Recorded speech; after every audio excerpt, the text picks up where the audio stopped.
texto que nós vamos ler, como já avisei os irmãos, está aqui, a partir do verso 28 ao verso 34, Atos 20. Glória a Deus. O texto diz assim: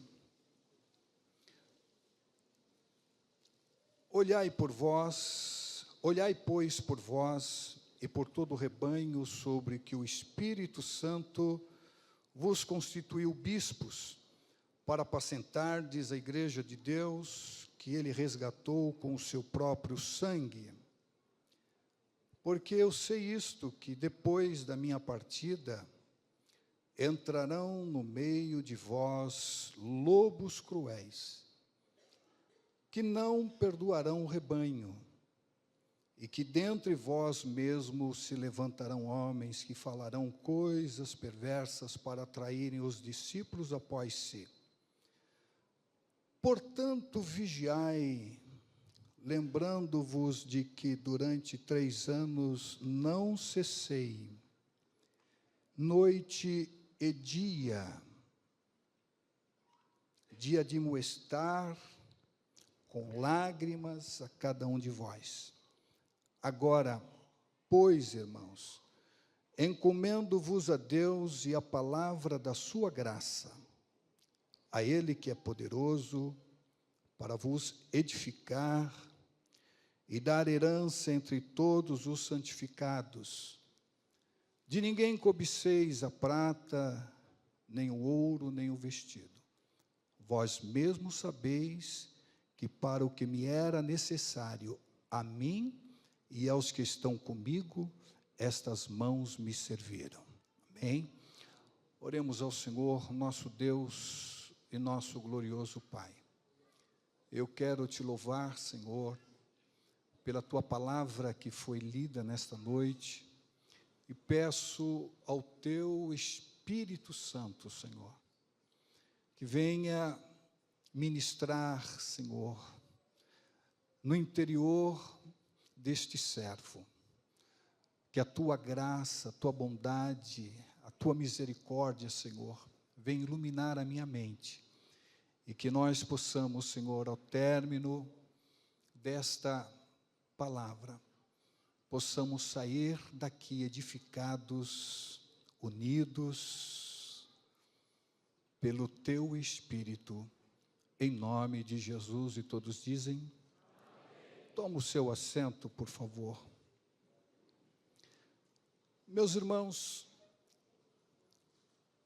eu mais uma vez quero dizer que é uma honra poder estar aqui com todos os pastores, membros do corpo de Cristo. Uma alegria rever o pastor Elias e muitos amigos aqui. Mas o texto que nós lemos, ele é os conselhos. O apóstolo Paulo, antes de partir para Jerusalém, ele dá alguns conselhos. Conselhos para presbíteros, para pastores, conselhos para que eles pudessem estar vigilantes por conta do que iria acontecer, suceder após a sua ida para Jerusalém, após a sua partida. O apóstolo, ele enfrenta muitas adversidades no seu ministério. E o que Deus tem colocado no meu coração, surpresas no ministério, tribulações e alegria. Depois que nós, pastores, enfrentamos uma pandemia terrível, muitos pastores ficaram doentes, muitos sofreram, alguns, lamentavelmente, abandonaram o ministério, outros fecharam igrejas, e muitos conseguiram permanecer e estão firmes até os dias de hoje para a glória de Deus. Isso não é mérito nosso, é a graça, é a bondade, é a misericórdia do Senhor. É importante você observar que quem te colocou no ministério foi Deus. O apóstolo Paulo, escrevendo na sua primeira epístola a Timóteo, capítulo 1, verso 12, ele diz assim, que foi Cristo Jesus que o teve por fiel colocando-o no ministério. Então, quem nos deu o ministério, quem nos colocou no ministério foi Deus. Você não pode ter dúvida que quem te chamou foi Deus. Glória a Deus. Eu quero dizer a você que o barco do ministério enfrenta muitas tempestades. Muitas tempestades.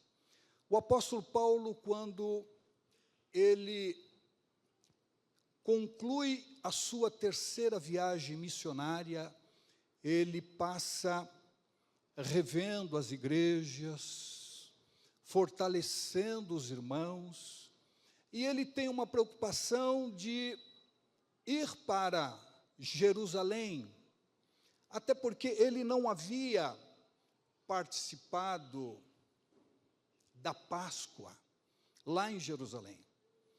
E agora ele tinha um grupo de pessoas que estava com ele. Se você vê o verso de número 4, você vai ver os companheiros do apóstolo Paulo.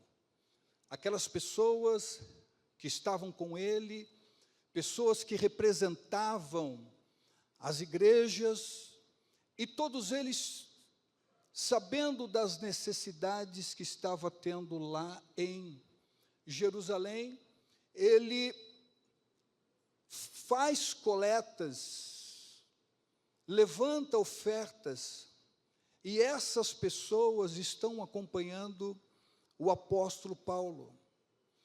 E o apóstolo Paulo, inclusive Lucas menciona isso aqui no livro de Atos, que ele dá uma ordem para que eles vão a Mileto, e Paulo, ele vai por terra, pelas partes superiores. E quando se encontra lá em Mileto, o que ele faz?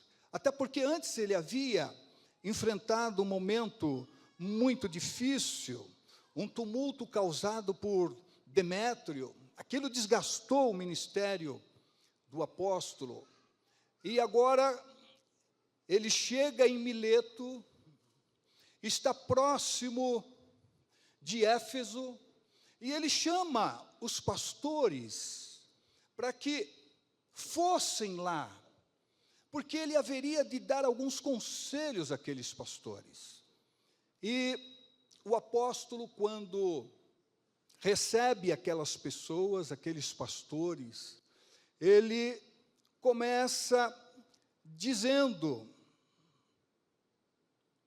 eu rogo-vos, a partir do verso 18, ele diz assim: quando os pastores, os presbíteros chegaram, os anciãos da igreja, chegaram, o apóstolo, ele começa a dar conselhos para eles, dizendo, e logo que chegaram junto dele, disse-lhes: vós bem sabeis, desde o primeiro dia em que entrei na Ásia, como em todo esse tempo me portei no meio de vós.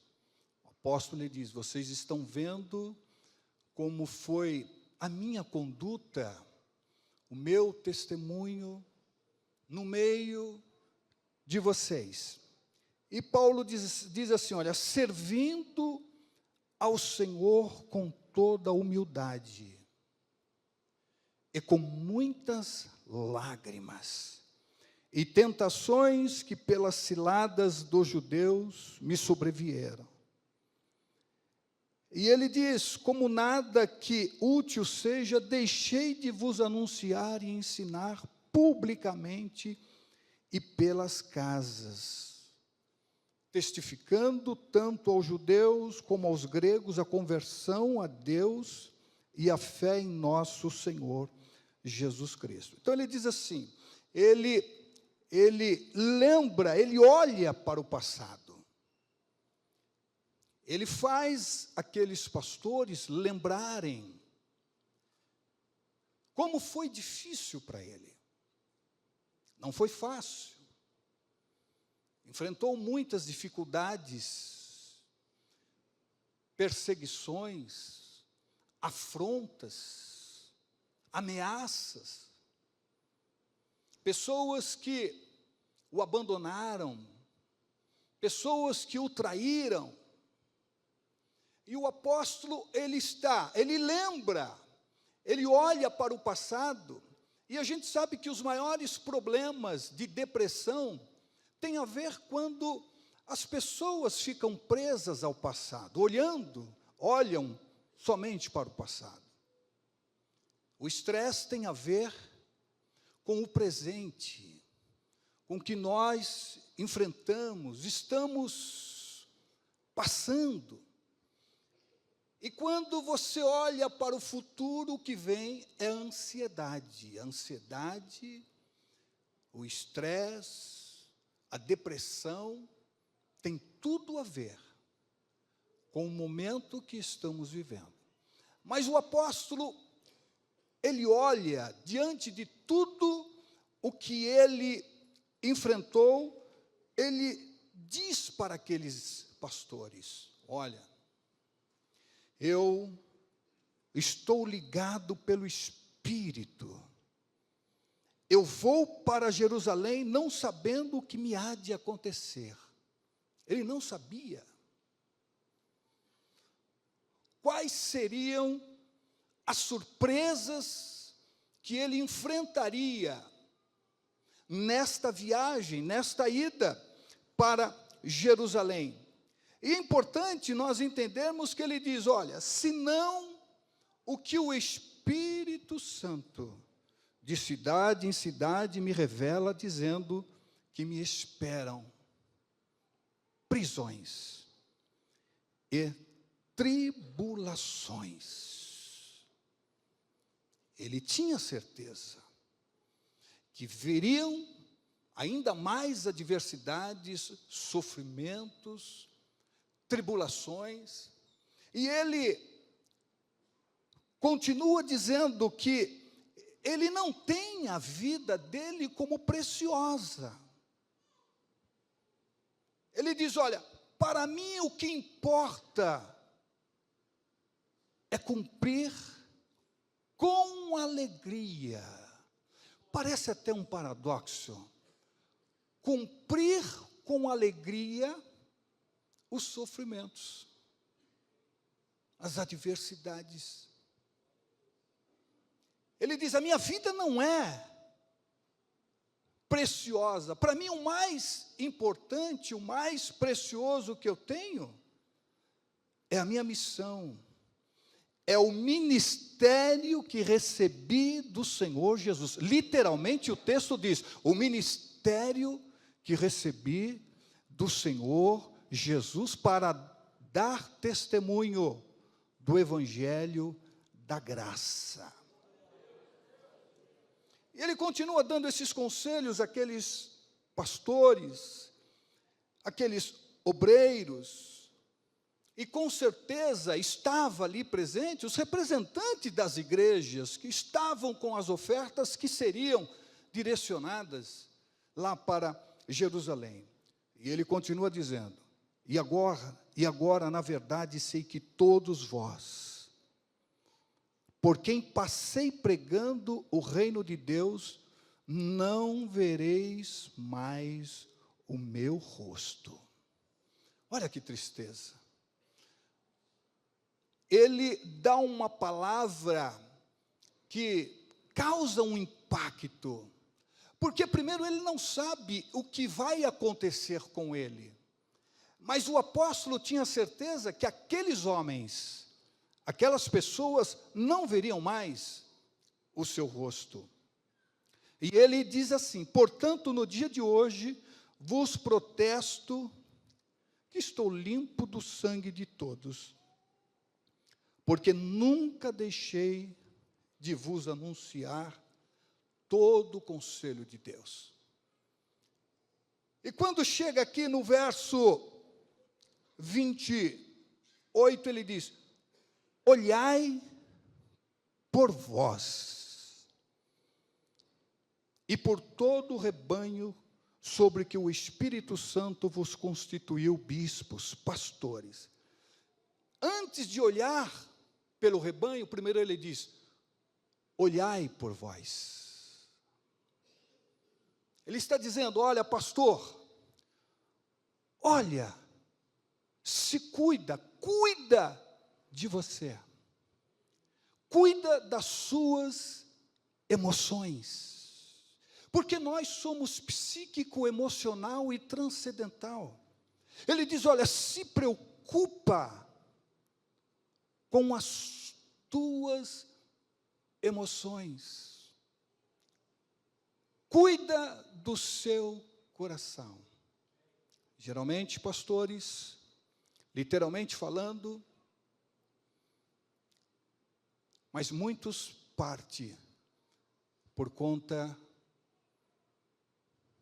de um infarto, problemas de coração, câncer e muitas doenças. O pastorado é um dos trabalhos mais difíceis que você possa imaginar. O melhor pastor, sabe qual que é o melhor pastor? Primeiro, o melhor pastor é aquele que já morreu. O segundo melhor pastor é aquele que já saiu. E o terceiro melhor pastor é aquele que vai chegar. Não se iluda, por tudo que você fizer, nem todos vão dizer para você: muito obrigado. Nem todos vão dizer para você. E isso é para a gente pensar, é para a gente refletir, porque o pastor, se ele não cuidar do seu coração, o que acontece? Ele vai ficar doente, o coração vai ficar doente, ele vai infartar. E no púlpito, defunto fala e ninguém ouve. Eu acho que você não entendeu, vou dizer novamente. Pastor, se você infartar,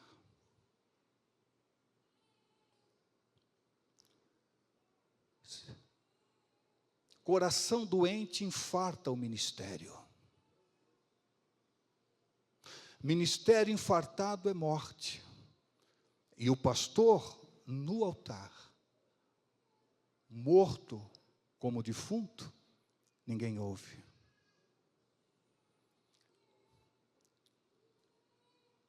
Não se iluda. Por bondade e misericórdia do Senhor, eu comecei a pastorear com menos de 30 anos. Eu fui um dos jovens pastores da minha época. Hoje, com 60, vou fazer 62 anos, se o Senhor Deus me permitir. Mas eu vou dizer algo para você.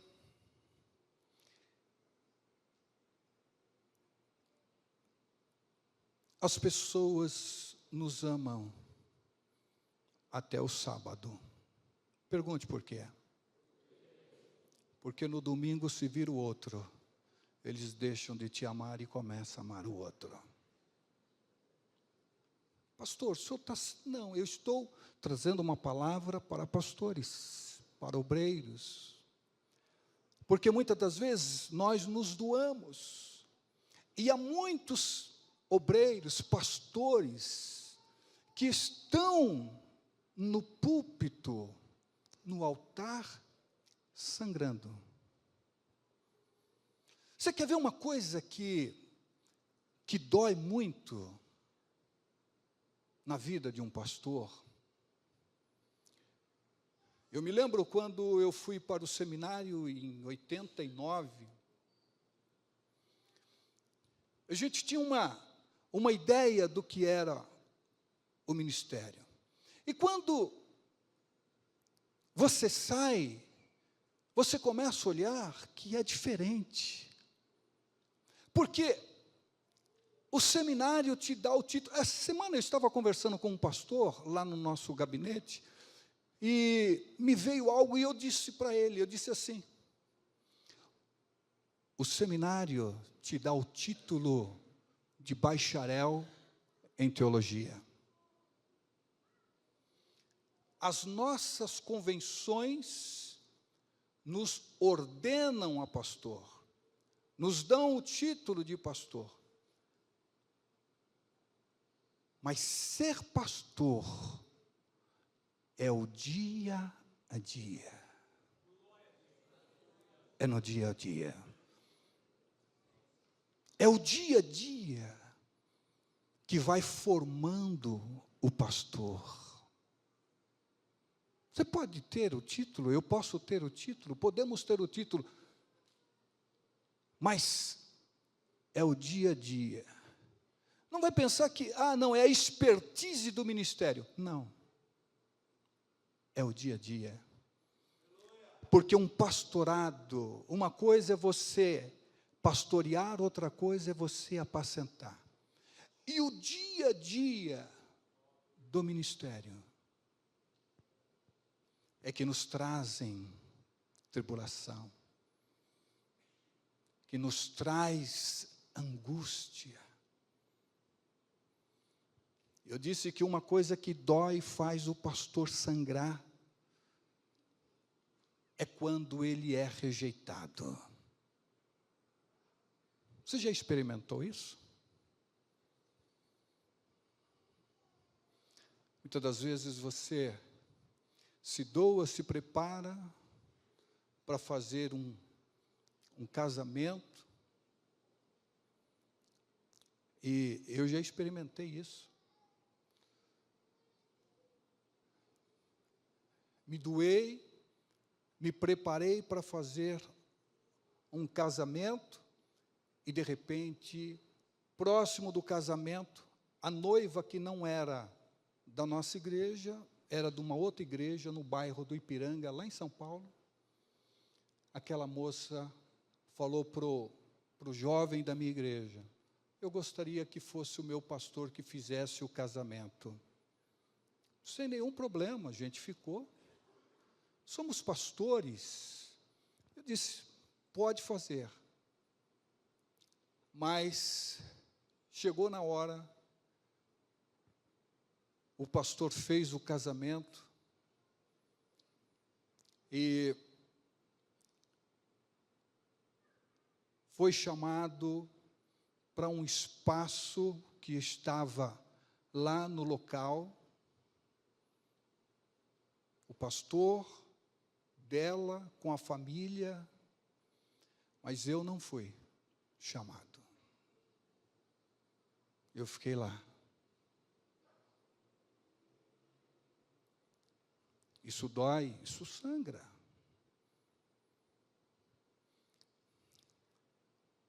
Há momentos na vida pastoral que você apresenta crianças, apresenta pessoas, e chega um tempo, aquelas pessoas olham para você e diz: quem é você? Eu sou o pastor que te apresentou, não te conheço, nunca ouvi falar. A gente experimenta essas coisas.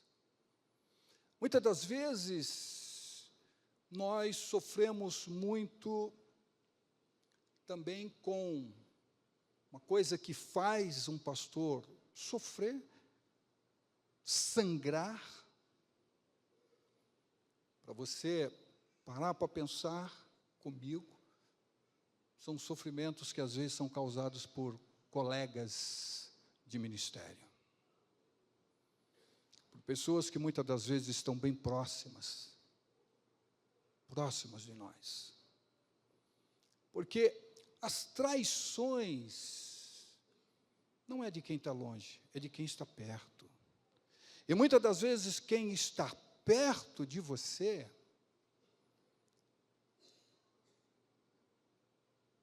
se você dá um não para ela, você quer conhecer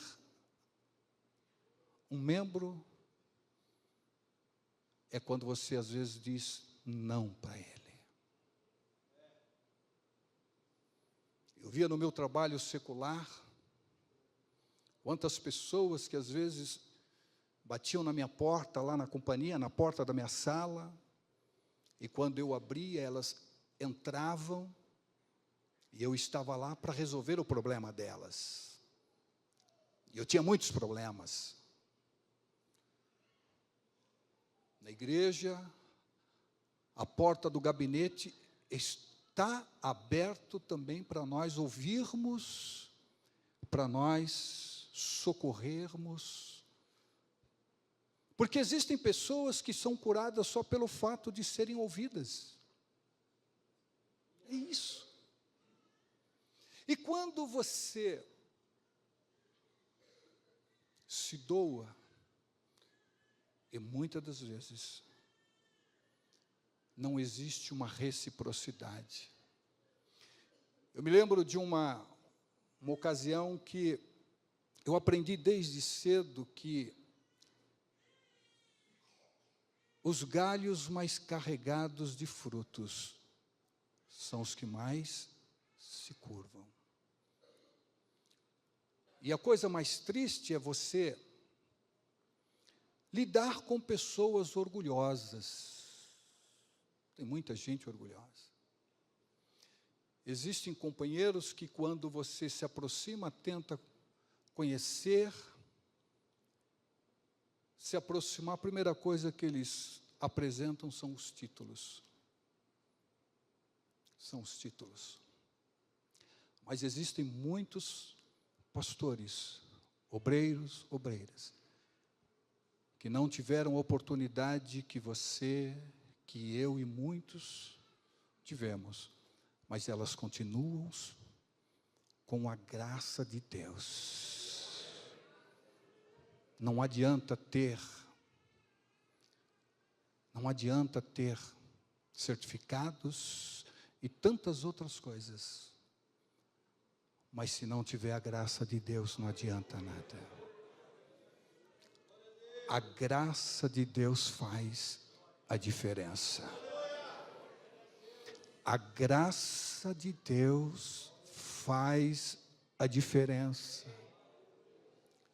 Me lembro que tinha um jovem que congregava comigo, lá num bairro da Zona Leste, da cidade de São Paulo, bem lá na periferia.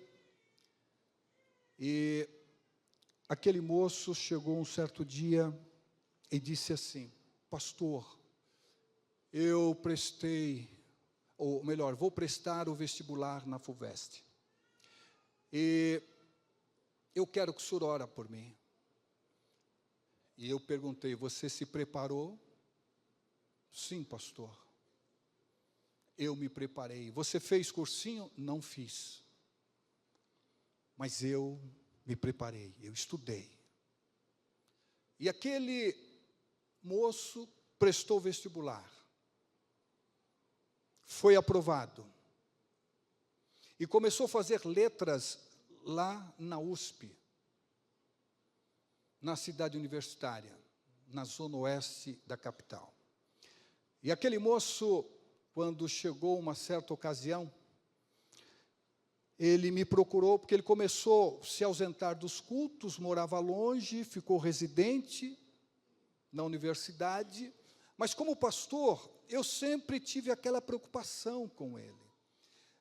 Porque existem pessoas que você quer apacentar, cuidar delas, mas elas não querem ser apacentadas e não querem ser cuidadas. E aquele moço distante, eu cuidando, chegou um dia, ele disse: pastor, foi a primeira igreja que eu estava apacentando. E aquele moço chegou e disse assim: pastor, tem uma igreja lá próxima. E se o senhor permitir, eu vou estar congregando lá naquela igreja para não ficar sem cultuar. E eu disse: vai, cultua, fala com o pastor, e dependendo da necessidade, você fala comigo e eu vou lá no bairro de Pinheiros e vou conversar com o pastor, te apresentar para ele. E ele disse assim: pastor, não precisa, eu já tive uma conversa com o pastor e falei que ia falar com o senhor. Tudo bem. E aquele moço, a cada 3 meses, ele aparecia na nossa igreja. E eu perguntava: como é que você está? Pastor, estou congregando, está tudo bem. Mas é interessante, igreja, que na formatura dele, ele me convidou para a formatura, e quando lá cheguei, a família dele, a minha esposa, minha família, e na hora que ele me apresentou para aquele pastor, aquele companheiro, ele não foi tão recíproco. Eu olhei para ele, vendo um pastor já com uma certa maturidade, e eu fiquei feliz, e quando me aproximei, aquele pastor, eu percebi que ele criou como se fosse uma certa rejeição. E no momento lá da oportunidade que teve, foi aquele pastor que estava lá representando. Não tem nenhum problema com relação a isso. Mas uma coisa que me marcou, que quando terminou eu disse àquele pastor: pastor, eu quero te agradecer pelo seu cuidado com o irmão fulano, durante esse tempo que ele ficou congregando com o senhor, minha gratidão. Que Deus continue abençoando o senhor.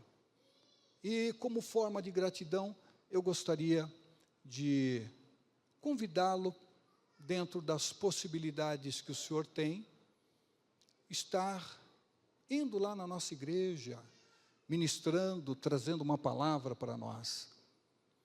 Aquele pastor olhou para mim, no meio de todo mundo, e disse assim: eu não te conheço.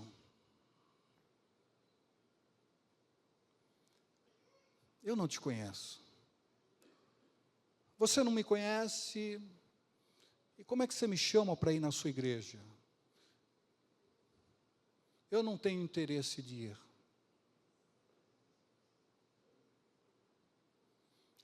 Eu fiquei tão ali, deslocado, que eu disse para ele o seguinte: pastor, eu confiei um membro da nossa igreja aos seus cuidados. E o mínimo que eu imaginei, como forma de gratidão, que o senhor estaria conosco lá, mas não tem problema. Que Deus continue te abençoando. Pastores enfrentam sofrimentos, sangram, principalmente quando se dizem assim: não tem lugar para você. Isso faz parte. Faz parte. O apóstolo Paulo, diante de tudo isso que ele estava enfrentando, meus irmãos, ele não se abateu. E ele faz uma coisa interessante, que quando ele diz, cuida de você, proteja o seu coração. Cuide do seu coração, pastor. Cuide do seu coração, obreiro.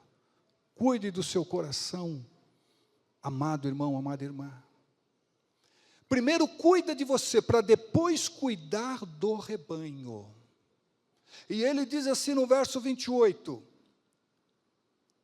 olhai por vós e por todo o rebanho sobre que o Espírito Santo vos constituiu bispos, para apacentardes a igreja de Deus. Paulo está dizendo para aqueles pastores, olha, foi o Espírito Santo que constituiu vocês pastores para apacentar a igreja de Deus, que ele resgatou com seu próprio sangue. Ele está dizendo, a igreja é de Deus. Cuida do seu coração, para você poder cuidar da igreja. Há poucos dias, eu havia falado para uma pessoa da nossa igreja, eu disse assim, olha, fala com tal irmão, para ver se ele pode estar pregando na nossa igreja, para ele vir preparado. Aquele irmão, aquele obreiro, depois, quando foi agora há poucos dias, ele disse assim, pastor, lembra de tal situação, assim, assim, lembro. Pastor, quando eu falei com aquela pessoa, ele disse assim, ó, fala para o pastor que eu estou preparado até para sentar na cadeira. O pastor enfrenta isso. No ministério você não tem amigos. Pastor, o senhor está indo muito? Não. Eu vou reformular essa afirmação. Eu vou dizer assim. Na igreja, você, como pastor, você não tem amigos, você tem um rebanho para cuidar. Porque para pastorear, primeiro, pastor, o senhor está dizendo assim que eu não tenho amigos? Você conhece o amigo é na adversidade. É no dia a dia. Pastor, eu não concordo com você. Amém, glória a Deus por isso. Mas é importante que você conquiste amigos. Mas parece um paradoxo, o senhor falou que não tem? Bom, não tem por quê? Por que você não tem?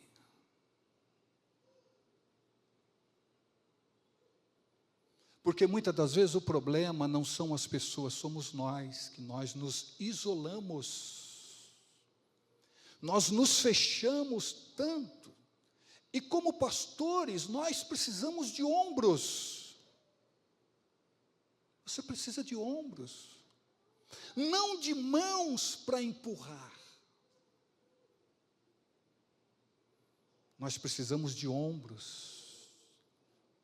Há uma escassez de pastores. Há uma escassez de pastores. Eu estava lendo aquele livro, Palavras para Pastores. Eu até fiz uma anotação aqui, do Roster Guimarães Lopes. E quem fez o prefácio desse livro foi o pastor Arival Dias Casemiro, lá da igreja presbiteriana de Pinheiros. Ele disse o seguinte: há uma escassez de pastores e um excesso de teólogos.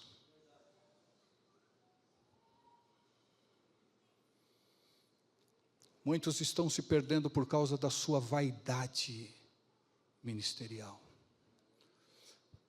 Pastor tem que ter cheiro de ovelhas. Nós precisamos ter cheiros de ovelhas. Prosseguindo, já estou concluindo. É importante que você crie limites e proteja o seu coração. Cria limites. Proteja o seu coração. Ofereça o seu ombro amigo, porque você terá ombros amigos. Não se feche. Não se feche. E eu tenho certeza de uma coisa: ninguém é mais pastor pela quantidade de membros que Deus confiou. Primeiro, a igreja é de Deus. O pastor que pastoreia uma igreja formada com um só membro, a igreja está formada com um só membro. Mas é Deus quem dá o crescimento. Nós precisamos muitas das vezes olhar para dentro de nós. Quando você olha para o passado e você olha com gratidão, você exalta o nome do Senhor, porque você chega à seguinte conclusão: não sou eu, é a graça, é a bondade de Deus, é a boa mão de Deus sobre a minha vida, sobre a minha família, sobre o meu ministério. É a boa mão de Deus. Glorificado é o nome do Senhor. E aí ele diz: porque depois da minha partida entrarão no meio de vós lobos cruéis que não perdoarão o rebanho. Lobos cruéis entrarão no meio de vós. Jesus disse que há lobos vestidos em peles de ovelha. Jesus fala isso. E é importante a gente entender. Eu li uma certa ocasião, e eu não me lembro exatamente onde foi, que diz que é como se fosse o murmúrio de uma ovelha dizendo: olha, eu estou amamentando um filhote de lobo por insensatez do pastor, mas eu sei que lá na frente ele vai me comer. Nós precisamos ter discernimento para nós podermos enxergar no nosso meio quem são os lobos. Quem é lobo? Precisa. Porque diz que surgirão no meio de vós. Eles entrarão. E são cruéis, são sanguinários. E muitas das vezes você está pastoreando a igreja e você olha, e de repente aquela ovelha que estava sempre feliz, sempre alegre, você começa a observar o comportamento dela, porque o corpo fala, e as palavras falam mais ainda. Nós estamos habituados a falar mais com os nossos lábios, com a nossa boca, e dizer menos com a nossa vida, com o nosso testemunho. Mas quem tem o discernimento, ele consegue enxergar isso. Quando ele tem a sensibilidade do Espírito. E eu quero dizer para você que quantas pessoas eu já percebi que nas igrejas por onde pastoreei, você via aquelas ovelhas, aqueles irmãos, irmãs tão alegres, felizes, e de repente muda o comportamento, e você vai olhando, vai entristecendo, e quando você vai ver, está ferida, e se você não correr para curar, ela vai morrer. Mas o que foi que aconteceu isso? Lobo que surgiu no meio. Lobos. E o lobo, ele é terrível, ele é cruel, Paulo falou. E agora, olhando aqui, ele diz, olha, vocês precisam cuidar do rebanho. Estejam atentos com os lobos, porque eles não vão perdoar o rebanho. E agora ele diz assim, e que dentre vós, agora ele está dizendo, dentre vós, ele está apontando para os pastores, olha, e que dentre vós mesmos se levantarão homens que falarão coisas mentirosas, coisas perversas. Eu estou lendo o texto, é literal aqui, verso 30. Para atraírem os discípulos após si.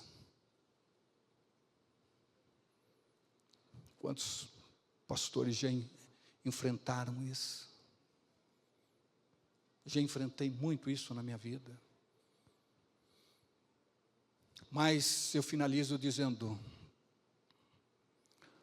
olhe o futuro com esperança, levante a sua cabeça. Vale a pena servir a Deus. Não se abata. Tem surpresas no ministério, surpresas que trazem alegrias, como trazem tristezas. Surpresas que você não espera, é de dor, é de sofrimento. Só que tem uma coisa, Jesus diz, eis que estarei convosco todos os dias, até a consumação dos séculos. Você pode levantar as suas mãos aos céus e adorar o Senhor. Glória a Deus, vale a pena servir a Cristo, vale a pena enfrentar as dificuldades, vale a pena, não importa o que você está passando agora, o mais importante é o que está dentro de você. O Senhor te deu o espírito de fortaleza, Ele diz, eis que estou convosco, siga em frente, vá em frente, não pare, não desista, o seu descanso não é aqui. Pode ter certeza, ainda um pouquinho de tempo que há de vir, virá e não tardará. Sofrimento no ministério é temporário, é temporal, mas a glória que te espera é eterna.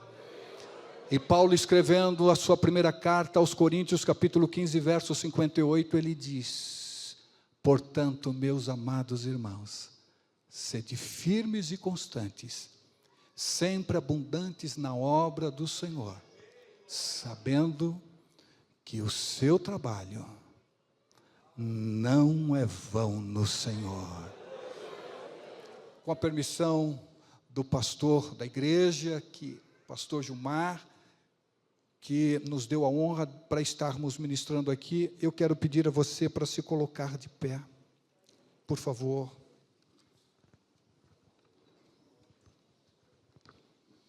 Glória a Deus. Meus irmãos, eu quero que você olhe para os céus. Levante a sua cabeça, olhe para cima. Você consegue fazer isso, por favor? Olhe para os céus. Levante as suas mãos aos céus.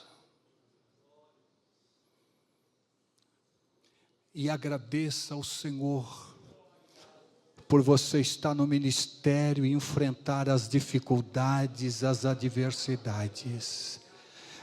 Você consegue fazer isso, meus irmãos? Olha para dentro de você e vê quais são os motivos que você tem no ministério para dar glória a Deus.